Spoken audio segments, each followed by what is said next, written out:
Hi, my name's Afton Hayes, and I've been to 9 schools. Considering I'm only in ninth grade, well, that's a lot. I've moved from school to school year after year, and every year I am denied opportunities that every other student has. Quite often, I'm unable to participate in things like accelerated classes, sports, and student government, and that's just scraping the top of the iceberg. One of the things I struggled with is accelerated classes. I've always been top of my class with straight A's, participating in every extra credit opportunity I've been given. I've been asked by teachers if I wanted to test out of the next grade. I always said yes, because school was easy and kind of boring for me. My parents would always say no, or say I could take the test, but if I passed, I shouldn't get my hopes up, because we'd probably move again. And the times that I did take the test, I got really high marks, or even pass. But it was for no point, because the next year, my new school would say, no, you can't skip a grade, or you can't be in the accelerated or advanced classes, because you're a transfer student. I didn't understand why not.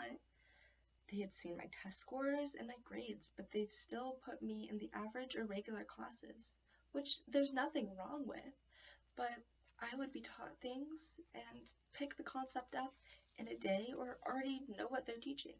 But then the teacher would continue teaching for a week or so. I'd always learn differently, but that doesn't say much since every student learns differently. But schools only teach things one way. Eventually, I got so bored with school that I stopped doing my homework and assignments and pretty soon gave up on being a good student. But no one noticed because I was still getting A's and high B's. I was nowhere near where I had been at the beginning of the school year, all because I was a transfer student and learned differently than every other kid. One of the things I had always wanted to participate in was student government.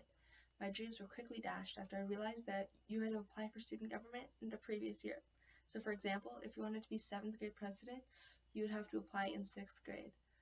That obviously didn't work because I moved schools every year. Sometimes I would apply to be in student government for the next year, but then I moved. Again, the only reason I wasn't allowed to run for student government is because I was a transfer student. Another topic that I didn't realize until middle and high school is school sports. Sports tryouts are generally during the spring or the summer for fall sports.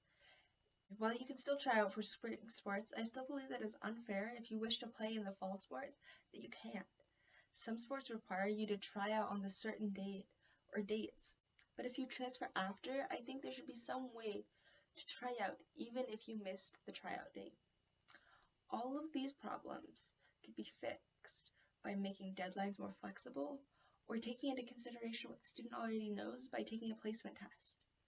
These things aren't that hard, but every school that I've been to doesn't do it. About 6.5 million students transfer schools frequently. So why isn't this happening?